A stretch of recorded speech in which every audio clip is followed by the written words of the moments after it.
ಎಲ್ರಿಗೂ ನನ್ನ ನಮಸ್ಕಾರಗಳು. ವೇದವಾಸ ವೈಬ್ಸ್ ಚಾನೆಲ್ಗೆ ಸ್ವಾಗತ ಸುಸ್ವಾಗತ. ಡೈಲಿ ಒಂದು ಕ್ವಶನ್ ಆದರೂ ಇದ್ದತೆ. ಧನುರ್ಮಾಸ ಸ್ಟಾರ್ಟ್ ಆದಾಗಿಂದ ರಾಯರ ಸೇವಾ ಮಾಡ್ಬೋದೇನ್ರಿ? ಬಹಳ ಶ್ರೇಷ್ಠ ರೀ. ಈ ಧನುರ್ಮಾಸದೊಳಗ ಅತಿ ಶ್ರೇಷ್ಠವಾದದ್ದು. ಯಾಕಂದ್ರ ತುಳಸಿ ಪೂಜೆ ಮತ್ತು ಲಕ್ಷ್ಮೀನಾರಾಯಣರ ಪೂಜೆ, ವಿಷ್ಣುವಿನ ಪೂಜೆ ಎಷ್ಟು ಶ್ರೇಷ್ಠವೋ ಅಷ್ಟೇ ಶೀಘ್ರ ಫಲವನ್ನು ಕೊಡುವಂತಹದ್ದು ರಾಯರ ಸೇವಾ ಆಗ್ಯದ ನೋಡ್ರಿ. ರಾಘವೇಂದ್ರ ರಾಯರ ಸೇವಾ. ಅದಕ್ಕೆ ನೀವು ಧಾರಾಳವಾಗಿ ಯಾರು ಮಾಡ್ತೀರಿ ಮಾಡ್ರಿ. ಇದಕ್ಕೇನು ಇವತ್ತ ಹಿಡಿಬೇಕೇನು ನಾಳೆ ಹಿಡಿಬೇಕೇನು ಏನೂ ಇಲ್ಲ. ಅದರಲ್ಲಿಯೂ ವಿಶೇಷವಾಗಿ ನಾ 3 ದಿವಸ ಸೇವಾ ಮಾಡಾಕಿದ್ದೀನಿ ಅಂತಂದ್ರ ಧನುರ್ಮಾಸದೊಳಗ 9, 10, 11 ಏಕಾದಶಿ, ದ್ವಾದಶಿ, ದಶಮಿ, ಏಕಾದಶಿ, ದ್ವಾದಶಿ 3 ದಿವಸ ಮಾಡ್ತಿದ್ರು ಮಾಡ್ಬೋದು. ಇಲ್ಲ ನಾನು 7 ದಿವಸದ ಸೇವಾ ಮಾಡ್ತೀನಿ ಅಂತಂದ್ರೆ ನೀವು ಯಾವಾಗಾದ್ರೂ ಹಿಡಿಬಹುದು. ದಶಮಿ ತಿಥಿಯಿಂದ ಮುಂದೆ ನೆಕ್ಸ್ಟ್ 7 ದಿವಸ ಮಾಡ್ಬೋದು. ಮತ್ತು ಯಾವ ರೀತಿ ಮಾಡ್ಬೇಕನ್ನೋದು ಮುಂಚೆ ಸಾಕಷ್ಟು ವಿಡಿಯೋಸ್ ಅವರಿ. ಮತ್ತು ಮನಿ ಒಳಗೆ ಮಾಡ್ತಿದ್ರ 2 ತುಪ್ಪದ ಬತ್ತಿ ಮತ್ತು ತುಳಸಿ ಇವೆರಡು ಬಹಳ ಇಂಪಾರ್ಟೆಂಟ್. ಹೂ ಅದು ನೀವು ಸಾಕಷ್ಟು ಇರಿಸ್ರಿ. ಅವನ್ ಬಿಟ್ಟು ಇವೆರಡಂತೂ ಇರ್ಲಿಕ್ಕೆ ಬೇಕು. ಅವು ಎರಡು ಆಯ್ತು ಅಂದ್ರೆ ನೈವೇದ್ಯಕ್ಕೆ ಏನು ಅಂದ್ರೆ ಕಲ್ಸಕ್ರಿ, ಮನುಕ, ಗೋಡಂಬಿ ಇಷ್ಟು ನೋಡ್ರಿ. ಇದಿಷ್ಟು ದಿನನಿತ್ಯ ನೈವೇದ್ಯ ಮಾಡೋದು. ಮತ್ತು ಒಂದೇ ಹೊತ್ತು ಊಟ, ಒಂದೇ ಟೈಮು. ನೀವು ಮಧ್ಯಾಹ್ನ ಆದ್ರೂ ಊಟ ಮಾಡಬಹುದು, ರಾತ್ರಿನಾದ್ರೂ ಮಾಡಬಹುದು. ಇದಕ್ಕೇನೆ ಹೀಗೆ ಮಾಡಬೇಕು ಹಾಗೆ ಮಾಡಬೇಕು ಏನೂ ಇಲ್ಲ. ಒಂದೇ ಟೈಮು ಊಟ. ಒಂದು ಟೈಮು ಹಾಲು ಹಣ್ಣು ಅವಲಕ್ಕಿ ತಿನ್ಲಿಕ್ಕೆ ಬರ್ತದ, ಸಾಬುದಾಣಿ ಖೀಸ್ ತಿನ್ಲಿಕ್ಕೆ ಬರ್ತದ, ಸಾಬುದಾಣಿ ಪಾಯಸ ಇಷ್ಟು ಬರ್ತದ್ರಿ. ಮತ್ತೆ ಏನು ಬರಂಗಿಲ್ರಿ. ಇಷ್ಟದ 3 ದಿವಸ ಸೇವಾ ಮಾಡ್ತಿದ್ರ ಮಾಡ್ರಿ, 7 ದಿವಸ ಮಾಡ್ತಿದ್ರು ಮಾಡ್ರಿ. ಬಹಳ ಶೀಘ್ರ ಫಲ.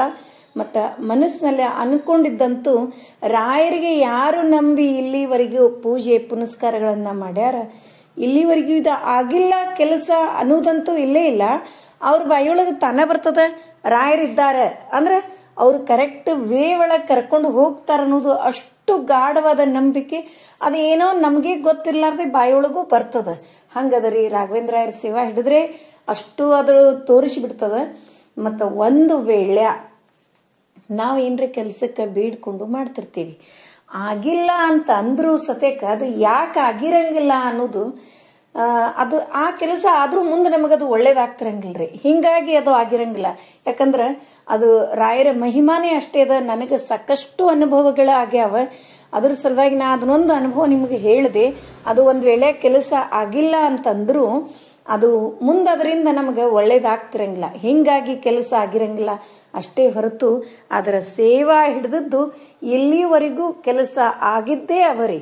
ಅದರ ಅಚಲವಾದ ನಂಬಿಕೆ ಭಕ್ತಿ ಇದು ಮಾತ್ರ. ರಾಯರನ್ನ ನಂಬಿ ನಡೆದ್ರೆ ಅವರು ಒಂದು ಕ್ಷಣನೂ ನಮ್ಮನ್ನು ಬಿಟ್ಟು ಎಲ್ಲಿಯೂ ಹೋಗಂಗಿಲ್ಲ. ನಮ್ಮ ಹತ್ರನೇ ಇರ್ತಾರ. ಯಾರ್ದೋ ಮೂಲಕ ಬಂದು ಒಂದು ಒಳ್ಳೇದನ್ನ ನುಡಿಸ್ತಾರ, ಆ ಕೆಲಸ ಆಗ್ತದ. ಯಾರ್ದೋ ಮೂಲಕ ಹೆಂಗೋನೋ ಆ ಕೆಲಸ ಆಗ್ತದ್ರಿ. ಅಷ್ಟು ರಾಯರ ಮಹಿಮೆ. ಮತ್ತು ಈ ಧನುರ್ಮಾಸದೊಳಗ ನೀವು ನಾಳೆನೇ ಸ್ಟಾರ್ಟ್ ಮಾಡಿದ್ರು ನಡೀತದ. 7 ದಿವಸ ಸೇವಾ, 3 ದಿವಸ. ಮತ್ತೆ ಇನ್ನೂ ಒಂದು ಪ್ರಶ್ನೆ, ನಾವು ರಾಯರ ಮಠಕ್ಕೆ ಹೋಗಿನೇ ಸೇವಾ ಮಾಡಬಹುದೇನೋ ಇದನ್ನು ಕ್ವಶನ್ ಕೇಳಿದ್ರಿ. ಮಾಡಬಹುದ್ರಿ. ರಾಯರ ಮಠಕ್ಕೆ ಬೆಳಗ್ಗೆನೆ ಹೋಗ್ರಿ. ಬಹಳ ಲಘು ಏನು ಹೋಗ್ಬೇಕಂತ ಏನಿಲ್ಲ.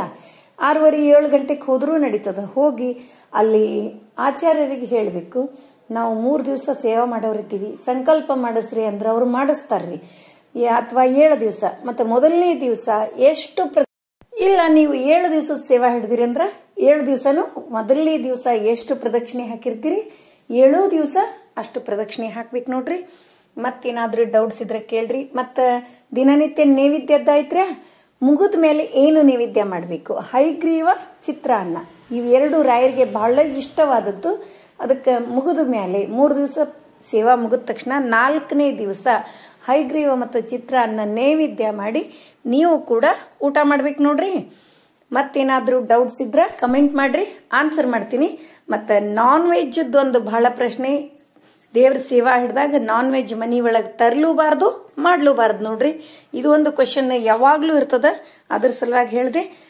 ಮತ್ತೆ ಮುಂದಿನ ವಿಡಿಯೋದಲ್ಲಿ ಭೇಟಿಯಾಗೋಣ. ಧನ್ಯವಾದಗಳು.